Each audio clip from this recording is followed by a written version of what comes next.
నమస్తే అనుబోజ్ కుమారి. పవన్ కళ్యాణ్ గారు ఎన్నో సమీక్షలు నిర్వహిస్తున్నారు, చాలా బాధ్యతాయుతంగా టాపిక్స్ తీసుకుంటున్నారు. వాటికి అంటే క్లిష్టమైనటువంటి సమస్యలను కూడా నిజంగా కూర్చొని మాట్లాడి మేధోశక్తితోటి మన యొక్క ఆఫీసర్స్ గానీ లేకపోతే వాళ్ళందరి యొక్క ఐడియాస్ ని తీసుకొని ఇంప్లిమెంట్ చేస్తే సక్సెస్ సాధించవచ్చు. అంటే ఎప్పటికీ పరిష్కారం అనేటువంటి విధానమే లేనటువంటి దగ్గర కూడా పరిష్కారం చూపించవచ్చు అనేటువంటి విధంగా వెళ్లటంలో ఈ ఏనుగుల దాడులు కావచ్చు, లేకపోతే గూడెం ప్రజలకి ఇవ్వాల్సినటువంటి విద్యుత్ కాంతులు కావచ్చు, రోడ్లు కావచ్చు, అసలు రోడ్డే తెలియనటువంటి ప్రాంతాలకు రోడ్లు ఇప్పించడం, విద్యుత్ ఇప్పించడం, ఇవన్నీ ఒక ఎత్తు అయితే ఆంధ్రప్రదేశ్ లో ఉన్నటువంటి ప్రధానమైనటువంటి సమస్య ఏంటంటే ఎర్రచందనం. ఇది అనంగానే మీకు గుర్తొచ్చేది వెంటనే పుష్ప, తగ్గేది లేదనేటువంటి సినిమా గుర్తొస్తుంది. దీంట్లో ప్రధానంగా అసలు ఆ సినిమా నచ్చొచ్చు నచ్చకపోవచ్చు, ఎంటర్టైన్మెంట్ గా ఉండొచ్చు, కానీ దాంట్లో చెప్పినటువంటి పుష్ప మొదటి పార్ట్ లో ఒక ఇంట్రడక్షన్ ఉంటుంది. దాంట్లో చెప్పినటువంటి విషయం మాత్రం ఖచ్చితంగా వాస్తవం. ఎందుకనంటే అది బంగారం మన దగ్గర, మన శేషాశైలం అడవుల్లో తప్ప ఎక్కడా కూడా దొరకదు. కాబట్టి ఆ తర్వాత ఏంటంటే ఎర్రచందనానికి సంబంధించి ఎవరైనా పెంచుకోవచ్చు అనేటువంటి విధంగా లైసెన్స్లు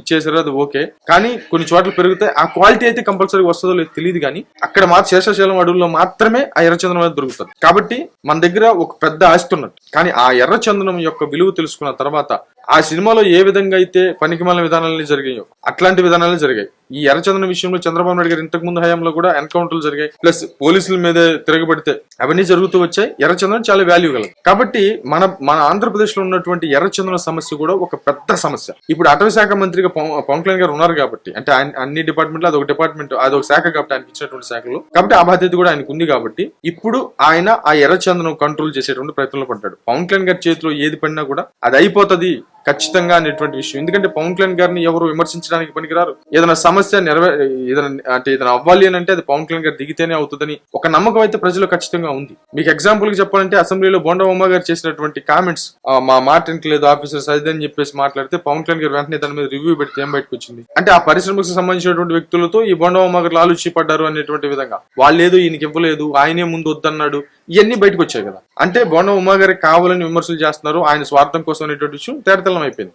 కాబట్టి పవన్ కళ్యాణ్ గారి ఇట్లా పరిపాలనలో పవన్ కళ్యాణ్ గారి ని ఎవరు టచ్ చేయలేరు, ఆయన నిజాయితీ పరుడు అనేటువంటి విధంగానే ఇప్పుడు దాకా అందరికి ప్రొజెక్ట్ అయింది. అద్భుతమైనటువంటి విషయాలు చేసుకుంటూ ముందుకు వెళ్తున్నాడు. ఓకే, ఇప్పుడు మళ్ళీ ఈ తిరుపతికి సంబంధించి, చిత్తూరు జిల్లాకి సంబంధించి ఆయన పర్యటన ఉంది 8, 9 తారీఖులు అనేటువంటి విధంగా చెప్తున్నారు. బట్ దీంట్లో అంటే ఒక రకంగా చెప్పాలంటే అఫీషియల్ అనౌన్స్మెంటా కాదా తెలియదు, కానీ చాలా మంది అయితే ప్రస్తావిస్తున్నారు. బట్ చూద్దాం, మన చిత్తూరు పర్యటన ఉందట. మరి అక్కడికి వెళ్లి అక్కడ ఉన్నటువంటి ఎర్రచందనానికి సంబంధించినటువంటి అంశాల మీద రివ్యూ నిర్వహించబోతున్నారు. మరి అక్కడ ఉన్నటువంటి ఆఫీసర్స్ తో మాట్లాడబోతున్నారు. అసలు ఏంటి, ఎంతవరకు కంట్రోల్ చేయగలుగుతున్నారు, అసలు ఏం జరుగుతుంది అక్కడ అనేటువంటి విషయాన్ని పవన్ కళ్యాణ్ గారు కూర్చొని దాని మీద ఒక రివ్యూ అయితే నిర్వహించబోతున్నారు. అంటే టోటల్ గా అయితే ఆ సమస్య ఆయన పట్టుకున్నాడంటే దాని మీద ఒక పరిష్కారం అయితే ఖచ్చితంగా వస్తుంది అనేది మాత్రం క్లియర్ గా అర్థమవుతున్నటువంటి విషయం. బట్ మన దేశ సంపద అనేటువంటి ఒక ఎర్రచందనం అనేది విదేశాలు తరలిపోకుండా, ఒకవేళ వస్తే దాన్ని ప్రభుత్వానికి ఆదాయం రావాలి, కానీ దొంగల పాలవకూడదు కదా పుష్ప సినిమాలలోగా. కాబట్టి దాన్ని కంట్రోల్ చేసేటువంటి విధంగా ఇంకొక విషయాన్ని టేకప్ చేస్తున్నాడు. మరి ఎలాంటి అద్భుతాలు జరుగుతాయో చూడాలి, మరి ఏమైతే చూడాలి.